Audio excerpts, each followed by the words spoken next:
इनके टाइम मिलने से एक बार छत्तीसगढ़ में हमारे टीम में अचीवर की बौछार हो गई और मैं खुद ग्रैंड मास्टर बना। सिर्फ उन्हीं की देन है। He is a very humble personality, helpful personality, और हमेशा हमारे एक प्रार्थना निवेदन पे अपना समय बहुत टाइट शेड्यूल होने के बाद भी वो देते हैं। और मैं चाहता हूं कि उनका समय, प्यार और हमेशा स्नेह हमें लगातार मिलता रहे। तो हम ज्यादा समय बिल्कुल जाया नहीं करेंगे, उन्हें उनका हम वार्म वेलकम करना चाहेंगे। तो चैट में लिखिए वेलकम। आप क्लिपिंग डिजिटल कर सकते हैं और वीडियो ऑन करके आप खुद ताली भी बजा सकते हैं। वेलकम लिखिए। तो please welcome mister Ajay Chaturvedi sir. Please sir, आपका बहुत बहुत हमारी पूरा पैम इंडिया टीम स्वागत करती है। बहुत बहुत स्वागत है सर आपका। Over to you sir. Thank you Ramesh ji. और स्फोटक टाइगर और ग्रैंड मास्टर्स को मेरा नमस्कार। और साथ ही सभी आपके टीम मेंबर्स को भी नमस्कार। और जैसा कि क्लियर है यहाँ पे कि आज की चीजों से और भी क्लियर हो जाएगा कि दुनिया में क्या है और कैसे कैसे हम यहाँ पे बिलीनियर के रास्ते पे चल सकते हैं। वो सब चीजों का आज मैं डिस्कशन करूंगा आपके साथ में कि क्या क्या चेंजेस आ रहे हैं। तो थैंक यू वेरी मच। और सभी लोगों का बहुत बहुत धन्यवाद। आज भी थोड़ा सा शेड्यूल बिजी था, मैं भी ट्रेवलिंग में था। इसके बाद जस्ट अभी मॉर्निंग में 6:30 पे मैं आया हूँ यहाँ पे और होटल में हूँ, उधर से आपके साथ ज्वाइन किया। और मेरे को ये बड़ी खुशी होती है जब आप लोगों के बीच में रहता हूँ कि जो एनर्जी है आपकी और आपके पूरे टीम की, वो एनर्जी और मेरे को और ज्यादा एनर्जी दे देती है। तो बेसिकली जो चैनल है आपका, या जो आज एजुकेशन प्लेटफॉर्म जो गो टुगेदर या मैं, ये बेसिकली आप लोगों को यहाँ पे एजुकेशन पर्पज से पूरा का पूरा ये जूम मीटिंग होती है, जिससे आप सही और गलत का फैसला कर सके, स्कैम्स को आप आइडेंटिफाई कर सके, और एक रियल प्रोजेक्ट में और रियल स्टार्टअप को आप समझ सके और अपनी फाइनेंशियल फ्रीडम ले सके। फाइनेंशियल एडवाइजर हम लोग नहीं है। पैसा आपका है, डिसीजन आपको लेना है। पैसा आपको अपने डिसीजन से यहाँ पे कुछ भी अगर आप इन्वेस्टमेंट करते हैं तो वो आपका अपना इंडिविजुअल निर्णय है। ये कोई हमारी फाइनेंशियल एडवाइजर नहीं है, क्योंकि जो आप प्रॉफिट बनाएंगे वो आपका रहेगा, जो पैसा कमाएंगे वो आपका रहेगा, क्योंकि ये पूरा का पूरा एक डिसेंट्रलाइज प्लेटफॉर्म है। तो मैं वो चीज आप यहाँ रहिएगा और एक एक चीज क्लियर करेंगे। और जो नया विस्फोट या धमाका हुआ है, जो कि 100 बनाने में मैंने जो पहले बोल चुका है कि आपका साथ देगा, और जो दिसंबर तक का टारगेट है वो 100% अब पूरा हो जाएगा, क्योंकि इस तरह का अब एक टूल और ओरिजिन के अंदर एड ऑन हो गया है। तो बात करेंगे हम। उसके पहले टेक्नोलॉजी के बारे में हो सकता है कि देखिए, बार बार आपने सबने सुना है और ये चीजों के बारे में जानकारी पहले से हो, लेकिन फिर भी हम है ना एक विजन दोनों चीजों का, पहले तो ब्लॉकचेन टेक्नोलॉजी का विजन और दूसरा विजन अपना ओरिजिन का, ये दोनों पे आज हम डिस्कस करेंगे और दोनों की बात करेंगे। तो बेसिकली पहले तो जो प्लेटफॉर्म जिसकी वजह से आज हमको ओरिजिन भी मिला है उसको डिस्कस करते हैं, वो है ब्लॉकचेन टेक्नोलॉजी। और जैसा कि मेरा स्टार्टिंग और यही कहना है कि crypto currency is saving the future. What plan do you have for it? Crypto currency तो अपना फ्यूचर को सेव दे रहा है, बना रहा है। जिस तरह से बिटकॉइन स्टार्ट हुआ और बिटकॉइन स्टार्ट होने के बाद आज बिटकॉइन पहुंच गया है $1 लाख के ऊपर, जो कि जीरो से स्टार्ट हुआ था 2008 में। यानी वो तो अपनी जगह बना रहा है, वो अपना फ्यूचर बना रहा है। हमने और आपने क्या प्लानिंग की हुई है इसके लिए? What plan do you have for? अगर हमने आपने प्लानिंग कर ली है तो बहुत अच्छा है, नहीं की तो कर लें। आज की क्रिप्टो फ्यूचर है और क्रिप्टो से आप बिलियनियर बन सकते हैं। और जिस प्लेटफॉर्म की आप चर्चा करेंगे आज, ओरिजिन डिसेंट्रलाइज फाइनेंस की, उसकी वजह से तो सबसे पहले समझते हैं क्या रेगुलेशन है दुनिया में, क्या बदलाव आ रहा है। तो उसके लिए पहला जो सबसे वर्ड आता है वो आता है ब्लॉकचेन।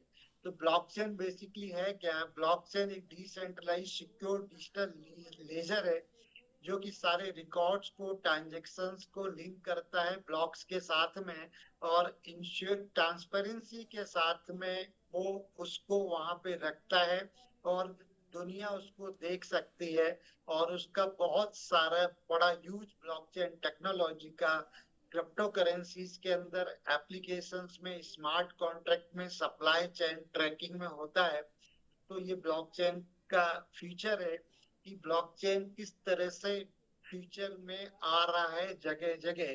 जैसे कि फाइनेंस सेक्टर में तो हम ऑलरेडी यूज कर ही रहे हैं इसको करेंसीज के रूप में, सप्लाई चेन में इसका यूज होता है, हेल्थ केयर में होता है, गवर्नेंस एंड एनेबलिंग में होता है, ट्रांसपेरेंट एंड डिसेंट्रलाइज सिस्टम में ब्लॉकचेन टेक्नोलॉजी की यूटिलिटी आ रही है डेली। आजकल पेपर और न्यूज में आप पढ़ रहे होंगे कि टोकनाइजेशन का प्रोग्राम शुरू कर दिया है गवर्नमेंट ने आरबीआई के साथ में मिलके। और टोकनाइजेशन में भी डिस्कस करूंगा मैं किस तरह से पूरी दुनिया को बदल देगा, ट्रांसफॉर्म कर देगा, हर एक सेक्टर को, फाइनेंस के अलावा भी। उस पर भी हमारे डिस्कस करेंगे। तो उसके पहले हम जानना चाहेंगे थोड़ा सा कि अलग अलग टाइम पे अलग अलग ब्लॉकचेन आती रही। जैसे पहला ब्लॉकचेन आया बिटकॉइन का, जो कि ओपन सोर्स एक सॉफ्टवेयर था, 256 बिट्स का, जो highly secure transparent, world wide कोई भी कंट्री के नियम कानून को उसके कोई इफेक्ट नहीं पड़ता, वर्ल्ड वाइड होने की वजह से आज वो पूरी दुनिया में एक्सेप्टेबल है। लेकिन क्या कहा जाता है कि हर first step of a baby, newborn, मतलब जो बेबी होती है छोटा सा न्यू बॉर्न, तो नॉट ए परफेक्ट स्टेप। वो उठता है, चलना सीखता है, तो गिरता जरूर है। तो सेम इसी तरह से जो बिटकॉइन ब्लॉकचेन आया दुनिया में, तो उसके अंदर भी बहुत सारी अच्छाइयां थी तो कुछ कमियां भी थी। तो उनको इम्प्रूव करने के लिए टाइम टाइम पे अलग अलग ब्लॉकचेन आते गए। तो थोड़ा सा मैं डिफाइन करूंगा कि बिटकॉइन ब्लॉकचेन जब आया, तो ब्लॉकचेन आया पहला बिटकॉइन का, और पहली क्रिप्टो करेंसी दुनिया को बिटकॉइन मिली। तो दुनिया की किसी भी गवर्नमेंट्स ने, किसी भी कंट्री ने उसको एक्सेप्ट नहीं किया, क्योंकि एक ये पैरेलल करेंसी, पैरेलल इकोनॉमी थी। तो लोगों को डर था, गवर्नमेंट सरकारों को डर था, क्या हमारा जो अभी प्रेजेंट फिएट करेंसी है, डॉलर है, रुपए है, यूरो है, येन है, इसका अस्तित्व खत्म हो सकता है बिटकॉइन की वजह से। इस डर की वजह से किसी भी गवर्नमेंट ने उसको एक्सेप्ट नहीं किया था। तो उसके बाद ये होता ये है कि पब्लिक तो मानती नहीं है। जब कोई भी नई चीज आती तो कोई भी पब्लिक में जो रेवोल्यूशंस करना चाहते हैं, जो रिस्क लेना चाहते हैं, और जो रिस्क लेते हैं, और नए नए जो आविष्कार होते हैं, या नए नए जो टेक्नोलॉजी इंट्रोड्यूस होती हैं, रेवोल्यूशंस आते हैं, उनके अंदर पब्लिक पहले से चली जाती है। तो वो रिस्क टेकर लोग या अर्ली बर्ड्स बाद में वही बिलियनियर बनते हैं। इतिहास भी गवाह है, जिन लोगों ने रिस्क लिया है वही उन्होंने ही इतिहास रचा है। तो जो बिटकॉइन में जिन्होंने रिस्क लिया और स्टार्टिंग की, आज वो सारे मिलेनियर या बिलियनियर हैं जिन्होंने होल्ड करके रखे हुए हैं। इसके बाद क्या हुआ कि जब गवर्नमेंट इसको एक्सेप्ट नहीं कर रही थी, तो मैं पास्ट की बात कर रहा हूँ, तो लेकिन लाइट कॉइन साथ साथ आ गया था उसी के बिटकॉइन के बाद में। तो मैं बिटकॉइन को जब 2014 में प्रमोट करता था, तो उस समय उसको मैं डिजिटल गोल्ड बोलता था। और लाइट कॉइन, जो लाइट कॉइन आया सेकेंड, उसको मैं सिल्वर बोलता था। जैसे गोल्ड और सिल्वर है, मतलब चांदी और सोना। तो लाइट कॉइन चांदी और ये सोना था, ये भी ब्लॉकचेन था, और इसके अंदर भी थोड़ा ब्लॉक साइज को इम्प्रूव किया गया। और इसका भी मकसद था कि 2 करोड़ 10 लाख ही बिटकॉइन थे। बात कर रहा था मैं कि दुनिया में अलग अलग जो भी रिसर्च होती है, जो भी रेवोल्यूशंस आते हैं, उनके पीछे कोई ना कोई रीजन होता है। आवश्यकता ही आविष्कार की जननी होती है। तो दुनिया में एक बड़ा रेवोल्यूशन आया जब जबकि स्विफ्ट कोड के माध्यम से इंटरनेशनल जो पेमेंट किए जाते थे और उसमें टाइम लगता था, टैक्सेशन होता था और बहुत सारे नियम कानून को फॉलो करना पड़ता था। तो एक्सआरपी बैंक के अंदर ही शामिल हो गया। पर आज 70 से ज्यादा बैंक दुनिया के एक्सआरपी को ओवरसीज एक कंट्री से दूसरी कंट्री में पेमेंट भेजने के लिए यूज करते हैं। इसके बाद आया इथेरियम। इथेरियम ने क्या किया कि जो भी हम रोजमर्रा की जिंदगी में कुछ भी खरीदते हैं, जैसे घर खरीदते हैं, इलेक्ट्रॉनिक आइटम खरीदते हैं, गाड़ी खरीदते हैं, तो हमको एक बिल मिलता है, एक वारंटी कार्ड मिलता है। तो बेसिकली घर खरीदते तो एक एग्रीमेंट होता है, रजिस्ट्री होती है। तो ये सारी की सारी चीजें जो आपकी हैं, ये सब की सब आपको बेसिकली एक देती हैं एग्रीमेंट या कॉन्ट्रैक्ट। आपस में क्या क्या कंडीशंस रहेंगी, किस तरह से ये चलेगा, तो वो सारा उसके अंदर लिखा रहता है पेपर के ऊपर। उसको हम कॉन्ट्रैक्ट बोलते हैं। उन्हीं कॉन्ट्रैक्ट को क्या किया, इथेरियम ने स्मार्ट कॉन्ट्रैक्ट बना दिया, यानी ब्लॉकचेन के ऊपर लेके आ गया। तो वो ट्रांसपेरेंसी आ गई। ट्रांसपेरेंसी आने के साथ साथ ट्रस्ट लेवल बढ़ गया लोगों को, और क्लियरिटी रही यहाँ पे। तो बहुत सारी चीजें यहाँ पे, मतलब अब जो मैनिपुलेशन हो सकता था या लोगों को हिडन रहती थी बहुत सारी टर्म्स एंड कंडीशंस, वो सब कुछ क्लियर हो गई। और पूरा का पूरा एक ऑटोनॉमस कॉन्ट्रैक्ट और एल्गोरिथम बेस एक सिस्टम बन गया, जो किसी भी टर्म्स एंड कंडीशंस का एग्जीक्यूशन, उस जो भी शर्त है वो जैसी पूरी होगी तो उस तरह से हो जाता है। तो इस तरह से ब्लॉकचेन टेक्नोलॉजी आ गया। अब दुनिया अलग अलग ब्लॉकचेन्स आ गई दुनिया के अंदर, और जितनी ब्लॉकचेन्स आई उनके सबके अपने कॉइन है, जैसे bitcoin, Ethereum, light coin, XRP, Solana, BNB, ripple. Solana और पॉलीगॉन बेसिकली ये सेकेंड लेयर है इथेरियम की। तो इनको और फास्ट कर दिया। गैस फीस की प्रॉब्लम थोड़ी इथेरियम के अंदर थी, उनका सॉल्यूशंस के लिए आई। तो हर एक चीज का आना एक कोई ना कोई कारण होता है, उसका रीजन होता है। और जिस व्यक्ति ने भी दुनिया में टेक्नोलॉजी के माध्यम से या किसी भी माध्यम से पब्लिक सॉल्यूशन दिया, किसी भी प्रॉब्लम का सॉल्यूशन दिया, वो 100% उसका नाम पूरी दुनिया में है और उसको पूरी दुनिया याद करती है। साथ ही साथ वो बिलियनियर भी बना, और आज वो इतिहास रचा उन लोगों ने। और वो बहुत सारे example, Amazon, Flipkart, Google, chat GPT, बहुत सारे एग्जाम्पल, यूट्यूब, व्हाट्सएप हमारे सामने है, जिन्होंने किसी न किसी प्रॉब्लम्स का सॉल्यूशन दिया और पब्लिक ने उसको एक्सेप्ट किया, और उसके ऑनर सारे अरबपति है। इसी तरह से हम बात यहाँ पे करते हैं कि जो कॉइन है मार्केट में, ये सारे के सारे जो हैं नॉन स्टेबल है। मतलब इनकी वैल्यू एवरी सेकंड चेंज होती रहती है और ये ट्रेड होते हैं।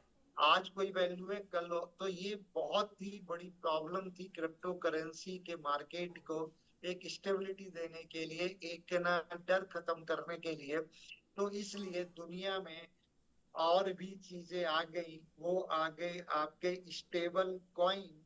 चलिए हम बात कर रहे थे कि दुनिया में कॉइन्स आ गए अलग अलग ब्लॉकचेन्स के, और उनके नॉन स्टेबल कैटेगरी के कारण उनकी एक मार्केट वैल्यू नहीं बन पा रही थी, मतलब एक स्टेबिलिटी नहीं आ पा रही थी क्रिप्टो करेंसी में, और एक हमेशा डर का माहौल रहता था।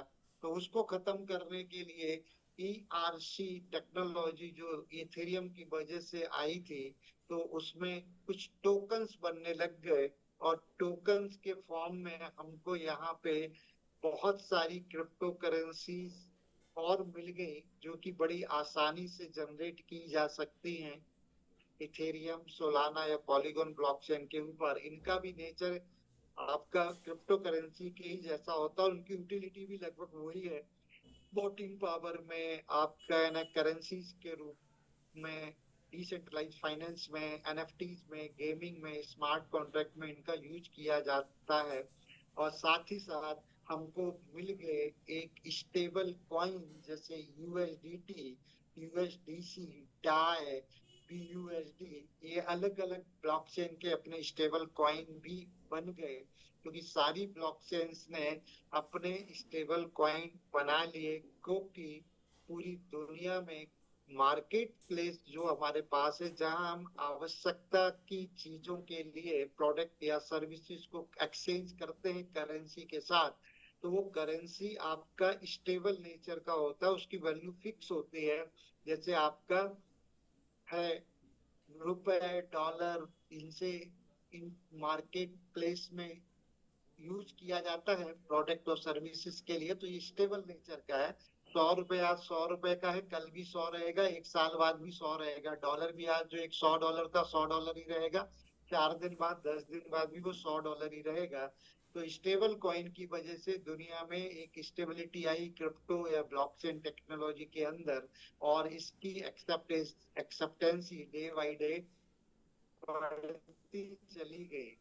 तो उसके लिए किस तरह से पब्लिक को इन्वॉल्व किया जाए पूरे सिस्टम के अंदर, तो अलग अलग लोगों जो जीनियस होते हैं, इसी तरह ओरिजिन के जो फाउंडर रहे, उन लोगों ने ऑलरेडी 2010 से अपना एक ब्लॉकचेन आने के बाद, Bitcoin cryptocurrency, Litecoin cryptocurrency आ चुकी थी उस समय, एलटीसी, और तो एक आइडिया लेके आए कि जब ये करेंसी डिसेंट्रलाइज की, ब्लॉकचेन अपने आप में एक डिसेंट्रलाइज प्लेटफॉर्म है। कोई भी ब्लॉकचेन, कोई सी भी, चाहे बिटकॉइन का हो, चाहे इथेरियम हो, चाहे वो बीएनबी हो, सारे के सारे ब्लॉकचेन डिसेंट्रलाइज हैं। और डिसेंट्रलाइज का मतलब है फ्रीडम, स्वतंत्रता। यानी आप एक तरह से मिडिल मैन, थर्ड पार्टी जो जिनके ऊपर डिपेंडेंसी रहती है, वो खत्म कर दिया ब्लॉकचेन टेक्नोलॉजी ने। उसी के बाद फाइनेंस सेक्टर के अंदर, तो DeFi, D stand for decentralize, F I stand for finance. तो डिसेंट्रलाइज फाइनेंस अपने को मिला। तो डिसेंट्रलाइज फाइनेंस सिस्टम एक ब्लॉकचेन पे बिल्ट किया हुआ टेक्नोलॉजी है, जो कि मिडिल मैन के रिमूव कर दिया फाइनेंस सेक्टर के। मैं तो किया ही किया। जैसे फाइनेंस सेक्टर में मिडिल मैन के रूप में बैंक, जिनको हम अभी तक यूज करते हैं, तो हम दो लोगों के बीच के ट्रांजेक्शन्स के लिए अगर कोई थर्ड पार्टी हमारे पैसे पे नजर रखती है, निगाह रखती है, कहने का मतलब ये, उसको साइकिक ट्रांजेक्शन्स का पता होता है, तो वो केवल और केवल है बैंक। हमारे पूरी करेंसीज की इंफॉर्मेशन होती है, और वो पूरे दो लोगों के बीच के लेन देन का रिकॉर्ड रखती है। हम जो लोन लेते हैं या जो भी XYZ हम वहां पे डिपॉजिट विड्रॉल करते हैं, सब कुछ वो थर्ड पार्टी जो बैंक है वो देख रही होती है। और हमारे पैसे को वो अपनी तरह से, अपने विवेक और अपने प्रोजेक्ट के हिसाब से यूज कर रहे होते हैं। और उनकी एक गलती, यानी उनका मिसमैनेजमेंट, पूरा नुकसान अगर होता है उससे, तो पूरा का पूरा उसका इफेक्ट किसके आप ऊपर आता है? पब्लिक के ऊपर आता है, हमारे और आपके ऊपर आता है, कि हमेशा हमारा पैसा ही रिस्क में रहता है, क्योंकि हमारे ही लिक्विडिटी प्रोवाइडर होते हैं किसी भी बैंक और किसी भी कंपनीज के लिए। तो डिसेंट्रलाइज फाइनेंस बहुत जरूरी था। और इसके कुछ की फीचर्स हैं कि यहाँ पे कोई मिडिल मैन नहीं होता, peer to peer finance services. हालांकि फाइनेंस के अलावा भी बहुत सारे सेक्टर्स में भी इसकी यूटिलिटी आ चुकी है, तो हम अभी यहाँ फाइनेंस पे बात कर रहे हैं, केवल उनका भी कुछ मैं इंट्रोडक्शन दूंगा। ये स्मार्ट कॉन्ट्रैक्ट बेस होते हैं, जो कोड और उसके स्मार्ट कॉन्ट्रैक्ट से, या एल्गोरिथम बेस्ड जो एक रूल्स एंड रेगुलेशंस या प्रोटोकॉल होते हैं, उसके हिसाब से ये रन करते हैं ऑटोमेटिकली। ओपन एक्सेस होते हैं, जहाँ पे इंटरनेट अवेलेबल है वहाँ हर कोई उसको एक्सेस कर सकता है, और एक खास तौर से ब्लॉकचेन पे बिल्टअप होते हैं। और जो इथेरियम, सोलाना या सारे ब्लॉकचेन पे होते हैं, तो ब्लॉकचेन ऑलरेडी अपने आप में एक सिक्योर, ट्रांसपेरेंट सिस्टम है, और हाईली सिक्योर्ड है, और डिसेंट्रलाइज है। तो वो सारी प्रॉपर्टीज भी इसके अंदर होती है जो एक ब्लॉकचेन के अंदर है। अब इस पूरे सिस्टम के अंदर हमको एंटर करने के लिए सबसे पहला जो स्टेप है या पहली सीढ़ी है, वो है आपका वॉलेट। वॉलेट एक बेसिकली डिजिटल की होती है, जो आपके पैसे को, फंड को मैनेज करने और कंट्रोल करने की पावर इंडिविजुअली आपको देती है।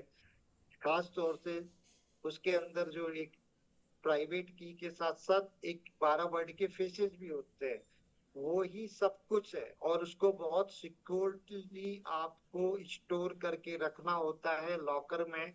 किसी के साथ शेयर नहीं करना, डिजिटल कॉपी नहीं लेना, फोटो नहीं लेना, स्क्रीनशॉट नहीं लेना। अदरवाइज आप हमेशा रिस्क में हैं, क्योंकि आपका मोबाइल जब भी किसी एप्लीकेशन को डाउनलोड करता है तो वो एप्लीकेशन एक्सेस करने का परमिशन मांगती है बहुत सारी चीजों का, जैसे आपके कॉन्ट्रैक्ट नंबर हुआ, आपका मीडिया फाइल हुआ। तो वहीं आपने उसको स्टोर करके रखा है, तो आपने हमेशा चोरों के लिए ताला खोल के रखा अगर आपने डिजिटल कॉपी रखी हुई है। इसलिए डायरी पेन पे लिखें, घर पे लॉकर पे रखें, किसी के साथ अपना मोबाइल भी किसी के हाथ में ना दें, शेयर ना करें जब अगर आप फाइनेंस और पैसे के मामले में अपने मोबाइल को यूज कर रहे हैं। तो ये सेफ्टी आपको अपनी रखनी है, और सारा पावर आप, यहाँ कोई कंपनी नहीं है, कोई यहाँ पे आपका मालिक नहीं है, आप खुद मालिक। इसलिए कोई यहाँ पे कस्टमर केयर नहीं है, कोई सपोर्ट लेवल। एक बार कोई चीज भूल गए गया तो हमेशा के लिए गया। तो ये कुछ उसके अपने एडवांटेज हैं, तो कुछ सिक्योरिटी भी आपको और उसके इंस्ट्रक्शंस को फॉलो करना पड़ेगा। तो जैसे ऑलरेडी डिसेंट्रलाइज और ट्रेडिशनल सिस्टम और डिसेंट्रलाइज सिस्टम में हम लोगों को पता है बहुत सारी चीजें, कि कई बार डिस्कशन हो चुका है कि हमारा फंड हमारी चीज है, जब किसी दूसरे के कंट्रोल में रहती है, यानी किसी एक के व्यक्ति या किसी ग्रुप या किसी समूह के, तो वो हमारे कंट्रोल से बाहर है और वो सेंट्रलाइज सिस्टम कहलाते हैं। वो हमारे पैसों को अपनी तरह से यूज कर रहे होते हैं, और हमें जो वो देना चाहते हैं वही मिल रहा होता है, और हमेशा हमारा पैसा रिस्क में रहता है। और उसके कुछ अपने फीचर्स मान लें या कुछ उसके ये प्रॉपर्टीज हैं, जैसे कि इसका लिमिटेड एक्सेस रहता है, 24 घंटे 7 दिन हमको अवेलेबल नहीं रहता। हॉलीडे और वीकेंड पे हम अपने ही पैसे को यूज नहीं कर पाते। हाईली केवाईसी और एनटीफाई को आपको फॉलो करना पड़ता है। रेगुलेशंस और सिक्योरिटीज भी यहाँ पे बहुत हैवी होती है, और अलग अलग कंट्री के अलग अलग अपने रूल एंड रेगुलेशंस होते हैं। तो कई बार बड़ा टाइम लग जाता है पैसों को ट्रांसफर करने के लिए। और आरबीआई, फेडरल बैंक जैसी जो बॉडीज हैं गवर्नमेंट्स की, वो सब उस चीज को, करेंसीज को या पैसे को मैनेज कर रही होती हैं। जबकि डिसेंट्रलाइज सिस्टम के अंदर क्या होता है, आपका खुद का अपना कंट्रोल होता है, आपका अपना पैसा होता है, आपकी अपनी करेंसी होती है। और ब्लॉकचेन टेक्नोलॉजी की वजह से ये पॉसिबल हुआ, और पूरा ब्लॉकचेन बेस्ड होता है। और यहाँ पे कोई भी सेंट्रल अथॉरिटी नहीं होती, कोई गवर्नेंस नहीं होती, कोई आपके पैसे को मैनेज नहीं करना होता है, ना कोई आपके ट्रांजेक्शन्स को मैनेज कर रहा होता है। और ये इंस्टेंट आपके विड्रॉल होते हैं, 24 घंटे अवेलेबल है, पूरा कंट्रोल आपके आपके पास है। आप जो लैंडिंग करते हैं, बोरो करते हैं, सेविंग करते हैं, ट्रेडिंग करते हैं, ये सब कुछ आपके अपने एक्सिस में है, अपने कंट्रोल में होता है। ये फुली कंट्रोल आपका पैसे का आपके हाथ में है, लोअर फीस है, ओपन सोर्स है, और ट्रांसपेरेंस है। इस ट्रांसपेरेंसी, इसी तरह से एक और वर्ड आता है डिसेंट्रलाइज फाइनेंस की जब आप बात करते हैं, तो डाओ, डिसेंट्रलाइज ऑटोनोमस ऑर्गेनाइजेशन। इसके अंदर अलग अलग कंट्रीज से कुछ मेंबर्स होते हैं। यहाँ पे भी कोई सीओ नहीं होता, ना कोई बोर्ड होता है, ना कोई इसके अंदर रूल्स एंड रेगुलेशंस को इंडिविजुअल फॉलो कराता है या डिसीजन ले पाता है। पूरा एक आपका स्मार्ट कॉन्ट्रैक्ट बेस्ड जो कोड और उसके जो प्रोटोकॉल होते हैं, उसी के बेसिस पे पूरा का पूरा सिस्टम रन कर रहा होता है। कोई भी प्रोजेक्ट हो, कोई भी स्टार्टअप हो, और सारे डिसीजंस आपका पब्लिक लेती है, मतलब इंडिविजुअल्स कोई नहीं ले सकता। और वो पब्लिक में हम और आप लोग ही होते हैं। तो हमेशा जब पब्लिक डिसीजंस लेती है तो वो उसके अगेंस्ट में नहीं जाता, उसके हित में ही होते हैं। मतलब उसके अगेंस्ट में कोई नहीं होते जो उसको नुकसान कर सके। और सारे के सारे ट्रांजेक्शन्स ब्लॉकचेन पे देखे जा सकते हैं, और कोई भी देख सकता है। तो कोई भी एक्टिविटी छोटी भी ब्लॉकचेन पे दिखती है। तो ये डिसेंट्रलाइज ऑर्गेनाइजेशन है। तो आज जो हम बात कर रहे थे वो है ओरिजिन। और यही वो प्लेटफॉर्म है जो हमको एक आर्थिक आजादी दे रहा है। बहुत लोग ले चुके हैं, और बहुत लोग लेने जा रहे हैं, और बहुत लोग भविष्य में लेंगे। कि जब कोई चीज प्लानिंग के साथ की जाती है, तो ओरिजिन ने तो अपनी प्लानिंग कर रखी है, साथ में जो ओरिजिन के साथ जुड़े हुए लोग हैं, हम और आप जैसे रमेश पटेल जी ने एक मुहिम उठाई कि हमको एक पूरा सपोर्ट सिस्टम तैयार करना है, एक एजुकेशन सिस्टम तैयार करना है, तो उनकी पूरी टीम लग गई। पीछे अमरदीप जी हैं, विनय कौशल जी हैं, और भी बहुत सारे लोग जिनका मैं नाम आ रहे हैं, सबका सहयोग है। शशि शेखर भी हैं, मनोज जी हैं, जिनके लोगों को मैं जान पा रहा हूँ, उनका तो नाम मैं ले पा रहा हूँ। बाकी और भी ऐसे बहुत लोग हैं जिनका नाम, जिन्होंने एक पूरा सिस्टम रेडी कर दिया, यानी इस प्लेटफॉर्म को से पैसा कमाने के लिए या यहाँ से बिलियनियर बनने के लिए एक साफ सुथरा रास्ता बना के दे दिया। यानी जो कहते हैं ना, जब हम किसी रास्ते पे चलते हैं तो बहुत सारे हेजल्स आते हैं, आपके पत्थर कंकड़ कांटे, तो इन्होंने बिल्कुल एक स्मूथ हाईवे बना के दे दिया है, जिसपे आप बेधड़क गाड़ी चला सकते हैं अपनी, और मंजिल तक पहुंच सकते हैं, जो आपकी फाइनेंशियल फ्रीडम की मंजिल है और बिलियनियर बिलियनियर बनने की मंजिल है। तो ये दोनों चीजों को अगर आपने पूरी तरह से समझ लिया, ओरिजिन को साथ साथ गो टुगेदर को, तो आपके लीडर को केवल आपने पकड़ ली उंगली, तो आपको कोई नहीं रोक सकता बिलियनियर बनने से। ये मैं कह सकता हूँ पूरे विश्वास के साथ और पूरे कॉन्फिडेंस के साथ में। तो सबसे पहले हम समझते हैं ओरिजिन क्या है। ओरिजिन बेसिकली 3 फेज का ये प्रोग्राम है। पहला फेज इसका ओरिजिन है, जिसका मकसद है किसी भी स्टार्टअप को सक्सेसफुल होने के लिए कम्युनिटी चाहिए। तो इन्होंने एक non stable governance, non stable currency, LGNS, जिसको नॉन गवर्नेंस टोकन इसलिए बोला गया कि इसको वहां पे किसी क्रिएटर ने क्रिएट नहीं किया है या किसी कंपनी ने क्रिएट नहीं किया है।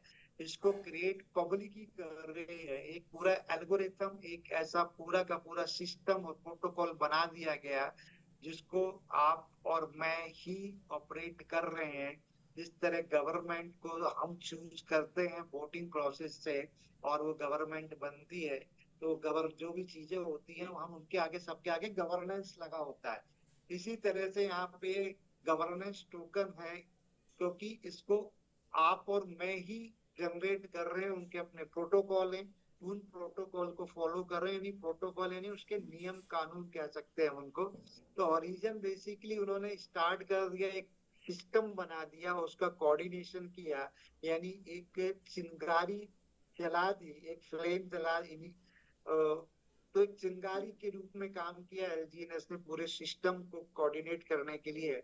और आज रिजल्ट हमारे सामने है कि लगभग 16 लाख प्लस लोगों का कम्युनिटी यहाँ पे रेडी है, और लोग भर भर के पैसा बना रहे हैं। यहाँ से उनकी जेबें भर रही हैं, उनकी तिजोरियां भर रही हैं, और सारा वेल्थ भी आ रहा है और हैप्पीनेस भी आ रहा है कि पैसा आता है तो सब कुछ आता है।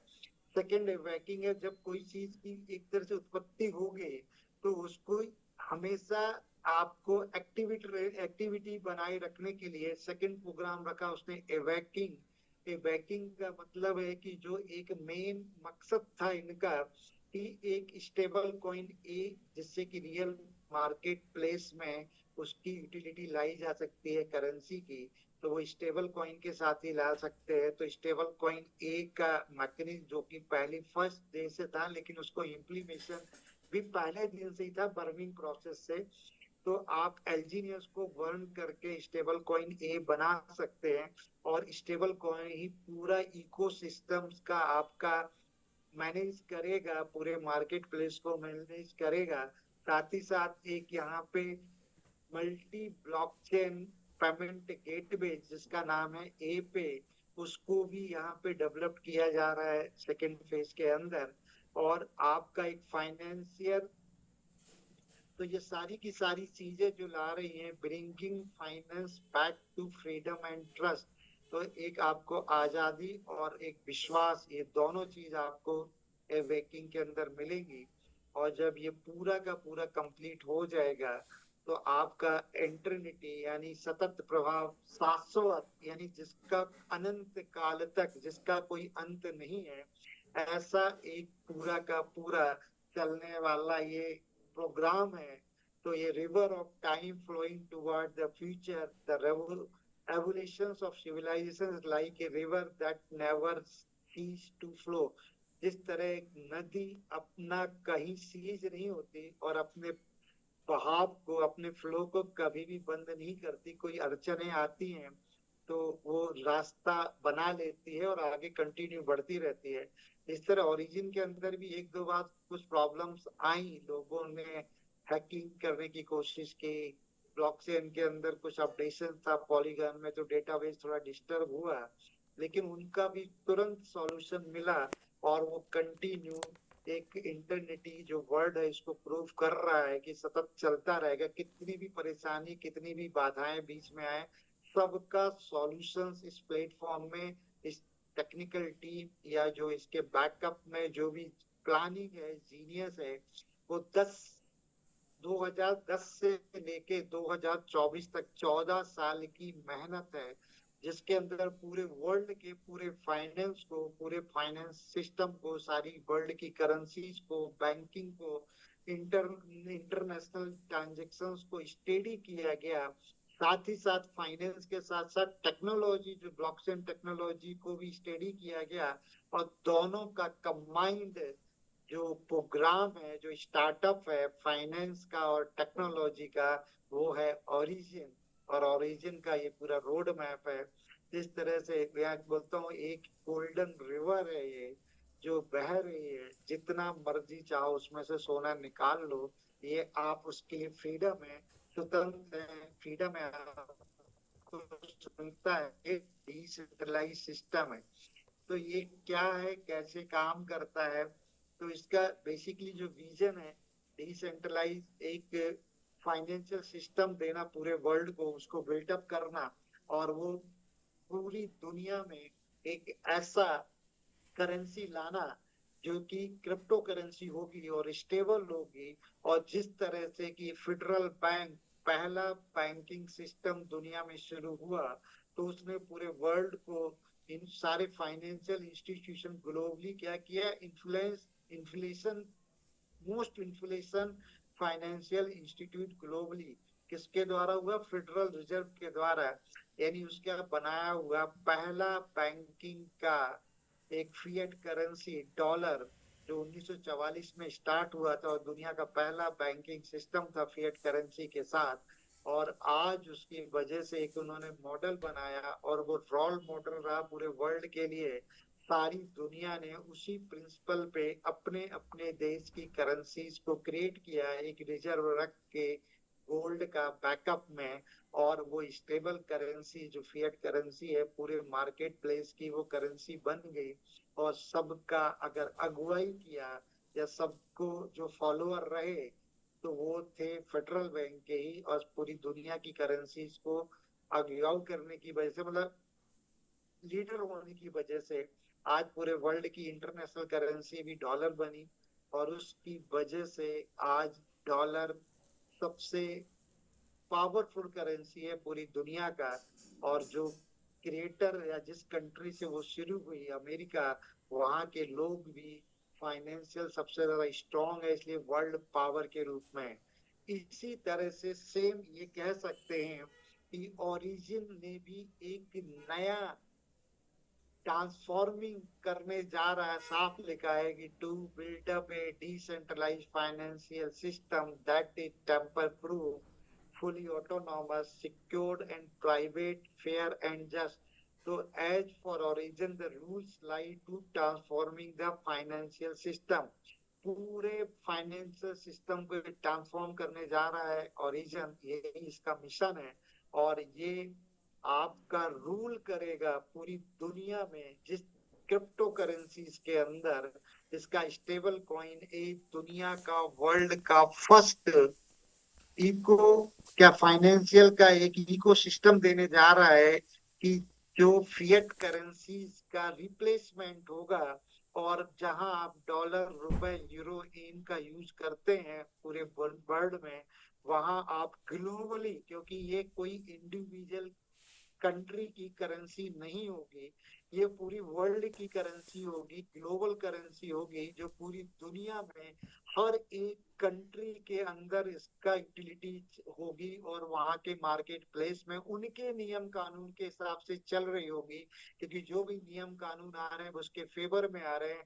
तो ये भी एक पब्लिक प्रॉब्लम का सॉल्यूशन है ओरिजिन या स्टेबल कॉइन ए या इसका पूरा इकोसिस्टम, कि पूरी दुनिया में ग्लोबल कॉमन करेंसी की जरूरत थी, जो कि पूरी दुनिया में हर कंट्री में किधर भी चले जाओ एक्सेप्ट हो।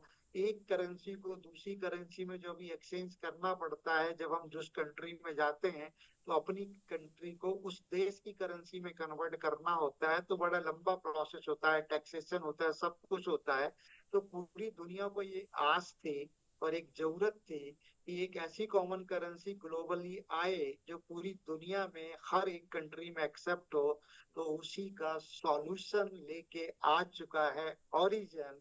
इसलिए आप और हम बहुत किस्मत वाले हैं, बहुत भाग्यशाली लोग हैं जो बहुत टाइमली इस प्रोजेक्ट के अंदर हैं और पूरी दुनिया को लीड करेंगे, या हिंदी में कहें अगुवाई करेंगे। अल्लाह वो लोग हमको फॉलो करेंगे, पूरा वर्ल्ड जब हमको लोग फॉलो करेंगे, हमारी करेंसी को फॉलो करेंगे, तो आपकी भी पोजीशन जो अमेरिकन की है, मेरी पोजीशन वही होगी, उतनी ही पावरफुल होगी पूरी कम्युनिटी, पूरे ओरिजिन की जो कम्युनिटी है। तो ये पावर है, ये विजन है इस पूरे मिशन का। अब इसके अंदर कैसे बहुत बड़ा पैसा बनाया जा सकता है, तो जैसे पहले भी क्लियर कर चुके हैं कि ये बहुत कॉमन, जैसे हमने बताया, गवर्नेंस टोकन है जिसका नाम ओरिजिन है। और ये 1.0 मतलब इसका पहला फेज था, एल्जीनियस के साथ स्टार्ट किया। इसके अंदर 4 ये इन्होंने पूरे प्रोटोकॉल बनाए जो रेड कलर में आपको दिख रहे होंगे।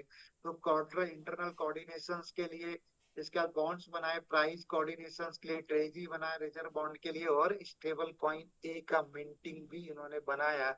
ये सारी चीजें सबको क्लियर है, मैं इसको डिस्कस करूँ टाइम ज्यादा हो जाएगा, कि आगे के प्रोजेक्ट पे हम चलते हैं।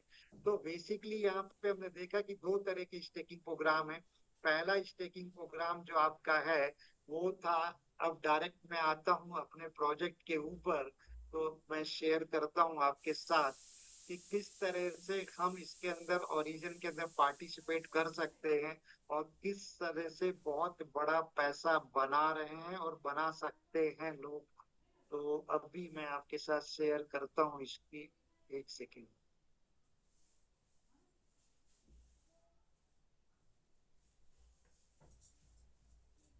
Just a minute।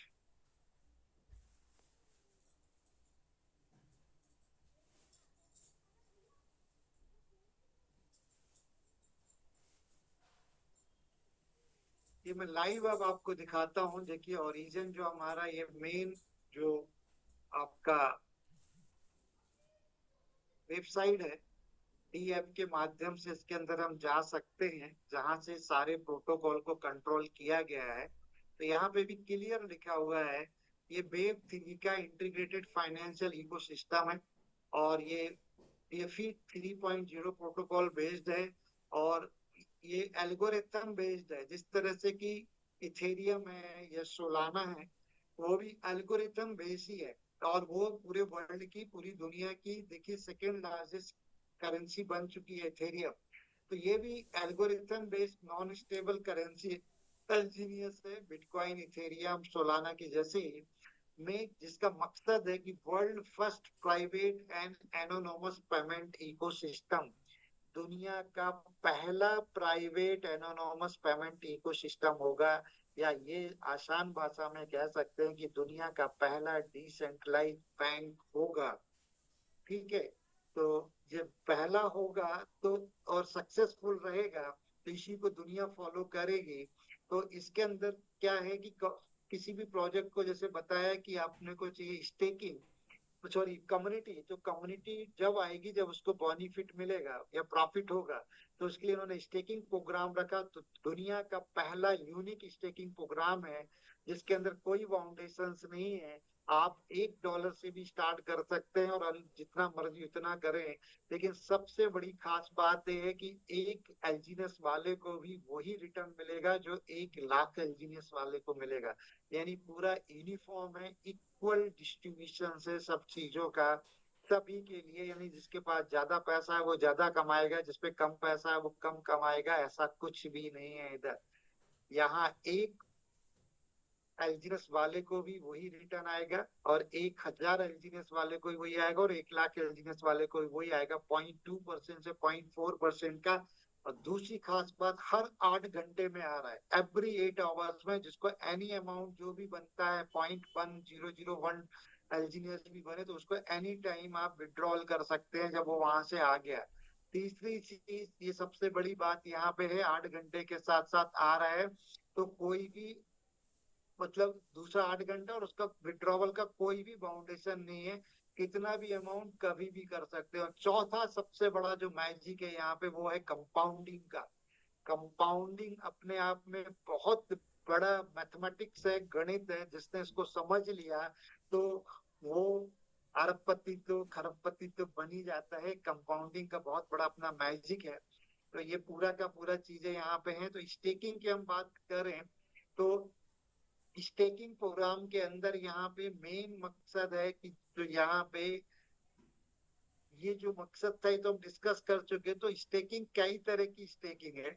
सबसे पहले जो स्टेकिंग था हमारा, वो स्टेकिंग हमारा यहाँ पे हम देखते हैं, नॉर्मल स्टेक में जाते हैं तो आपके पास आपके वॉलेट में जितने मर्जी उतने एल्जीनियस के साथ में यहाँ स्टेक कर सकते हैं। जैसे एग्जांपल के लिए यहाँ पे 40 एल्जीनियस का स्टेकिंग है तो यहाँ पे स्टेक का एक बटन होता है जो आपके वॉलेट में फंड होता है, उसको यहाँ पे आप स्टेक कर सकते हैं।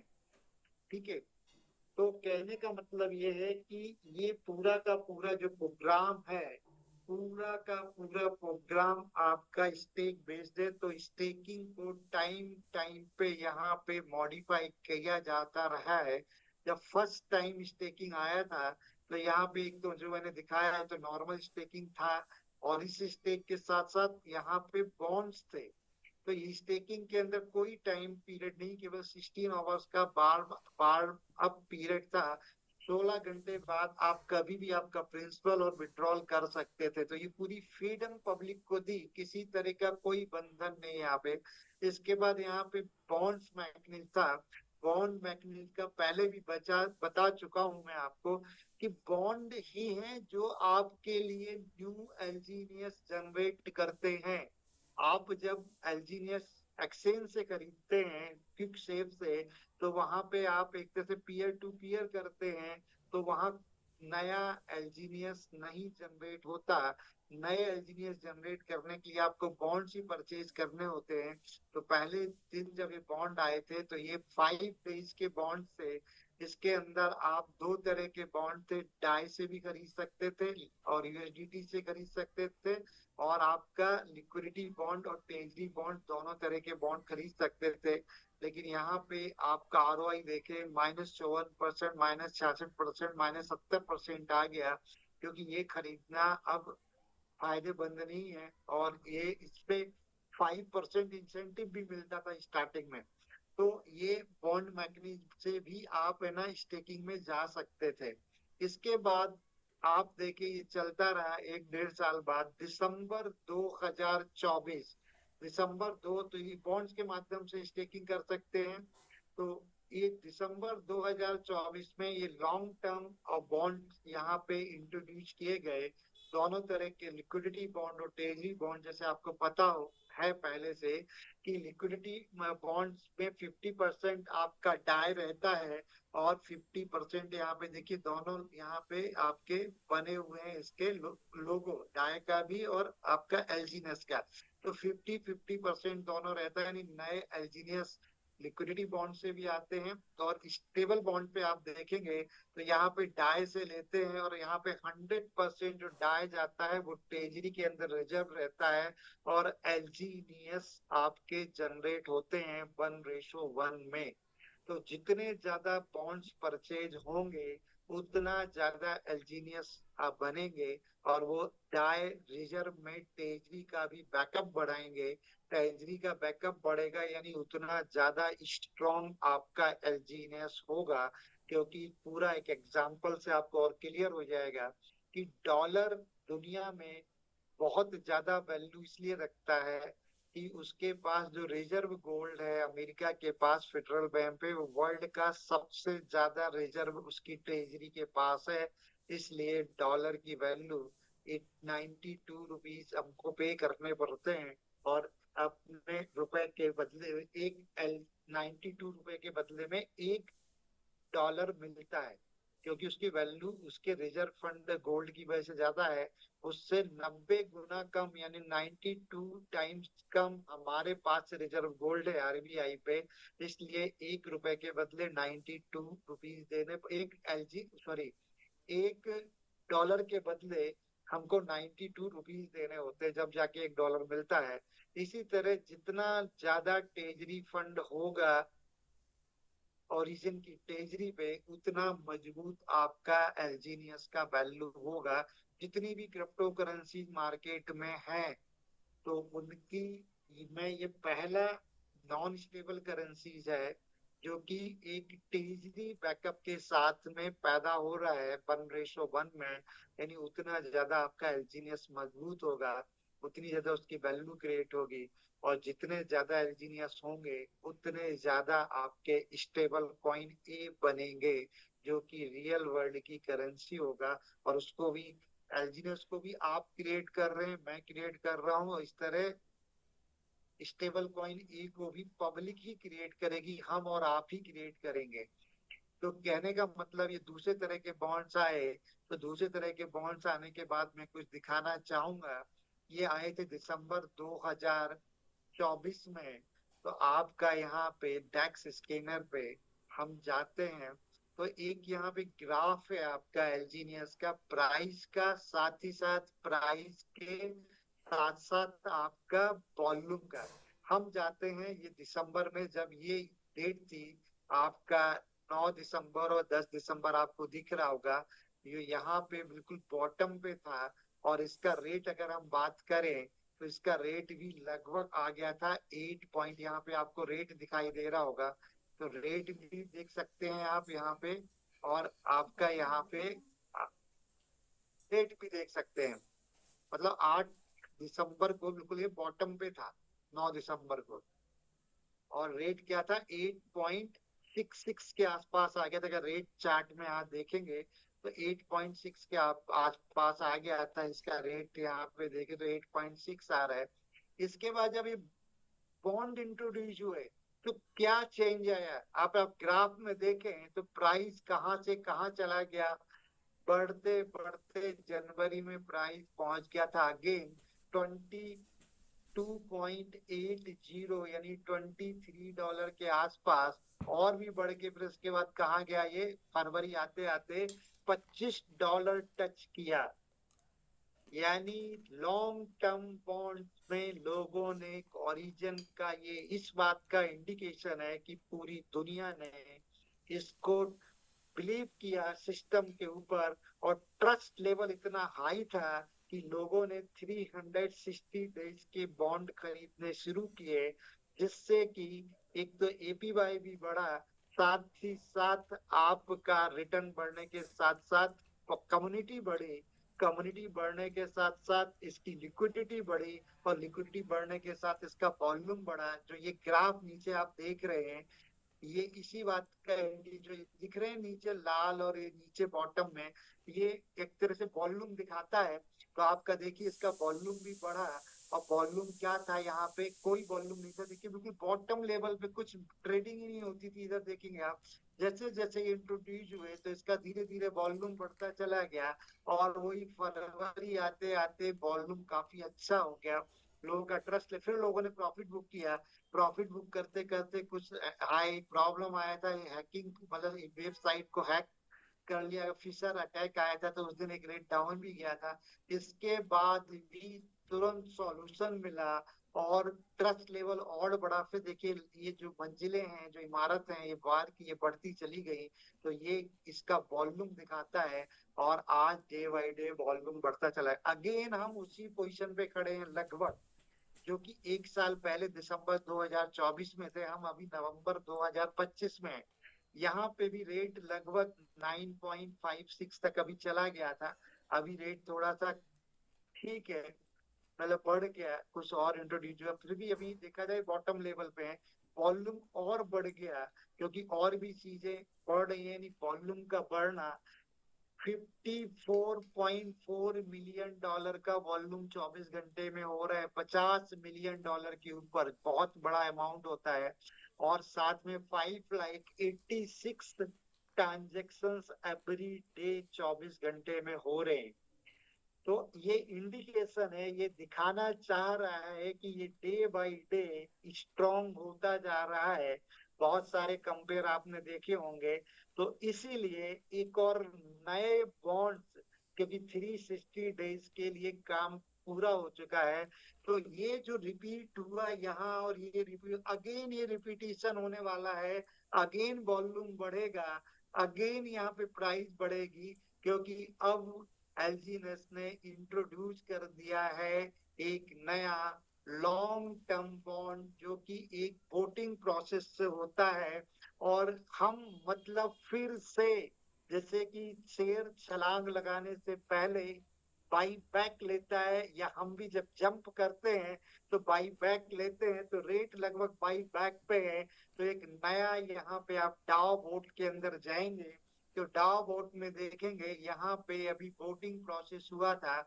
प्रपोजल नंबर 8765 ये ऑलरेडी हिस्ट्री है। और ये नया जो प्रपोजल आया था यहाँ पे, तो ये वोटिंग प्रोसेस हुआ था 009। ये प्रपोजल के अंदर, सॉरी, अभी वोटिंग का ये डाउ बोट्स के अंदर ये प्रपोजल था 009। इसके अंदर पूरा वोटिंग प्रोसेस हुआ था। और ये daily lottery incentive mechanism and launch of 600 day staking contract, यानी अभी तक आप जो स्टेकिंग करते थे और कर रहे हैं, उसमें आपको केवल जो आरओआई आ रहा है एवरी 8 आवर्स में, उसका बेनिफिट मिलता था, और जो आरओआई का डिस्काउंट उसका। अब उन सब के साथ साथ आपको डेली अपना यहाँ पे 100 लोगों को पर डे $30,000, $30,000 डेली, 100 दिन तक $30 लाख जीतने का चांस है हर एक व्यक्ति के पास में। वो कैसे है कि यहाँ पे जो प्रपोजल था 009, ये 5 नवंबर 2025 को इंट्रोड्यूस हुआ। और ये वोटिंग प्रोसेस, जिसके अंदर कोई भी पार्टिसिपेट करता था, जिन लोगों को पता भी नहीं था कि क्या हो रहा है, तो वो 6 तारीख तक चला। और ये लॉन्ग टर्म मैकेनिज्म के साथ में आपका एक स्टेकिंग प्रोग्राम आ गया। इसका पर्पज क्या है, प्रपोजल कैटेगरी यहाँ लिखा है कि community lottery incentive program and long term staking mechanism background to future promote long term staking, मतलब फ्यूचर में हमको लॉन्ग टर्म स्टेकिंग प्रमोट करना है। इंक्रीज एलजीनेस स्टेकिंग डेप्थ, इसकी डेप्थ को बढ़ाएगा। And enhance overall ecosystem activity, जो इसकी इकोसिस्टम है डिसेंट्रलाइज फाइनेंस का, उसकी एक्टिविटीज को बढ़ाएगा। और the Origin DAO propose launching a 600 day staking contract along with the daily lottery incentive program। दोनों का ये कॉम्बिनेशन है, लॉटरी प्लस स्टेकिंग का। और इसका तो जो program through a combination of long term and daily lottery reward, this proposal, इसका जो एम क्या है, मकसद क्या है, to motivate long term believers to actively participate and guide the community toward a more stable and sustainable development path. मतलब जो believer हैं, जिनको ट्रस्ट है, अर्ली बिलीवर जो थे, जो आज तक कितनी भी बाधाएं आई, कितनी भी प्रॉब्लम्स आई, ओरिजिन के अंदर सबका सॉल्यूशन मिला, उसके बाद भी वो एक टिके रहे। तो आज वो कह सकते हैं कि ओरिजिन के बिलीवर्स हैं, ओरिजिन के ऊपर बिलीव करते हैं, इसीलिए वो 360 डेज लॉन्ग टर्म प्रोग्राम में भी अपने स्टेकिंग में गए, जो लगभग दिसंबर में सबका पूरा हो जाएगा, सबका फंड सबको मिल गया, सबका प्रिंसिपल भी आ गया, और लगभग 15 से 16 गुना, अगर जो एपीवाई के अकॉर्डिंगली एवरेज देखा जाए तो 15 टू 16 टाइम्स अपने फंड को कर चुके हैं, मिल चुका है उनका। तो आज उनका बिलीव और भी ज्यादा है, तो आज वो 600 डेज के लिए भी करेंगे, जो सस्टेन करेगा पूरे डेवलपमेंट को और स्टेबिलिटी देगा इस पूरे प्रोग्राम को। ये इसका मकसद है। इसका कंटेंट क्या है कि यहाँ ड्यू स्टेकिंग प्रोग्राम 600 दिन का प्रोग्राम है। इसके अंदर कोई भी व्यक्ति 20 एलजीनियस या इससे ज्यादा से स्टेकिंग कर सकता है। 20 एलजीनियस के कम वो लेगा नहीं, एलिजिबल नहीं रहेगा। 600 दिन की स्टेकिंग में अगर किसी को भी स्टेक करना है तो कॉन्ट्रैक्ट जो है उसका मिनिमम एक्सेप्ट करेगा 20 एलजीनियस, 20, 21, 22 से लेके कितने भी अबव का कोई लिमिट नहीं है।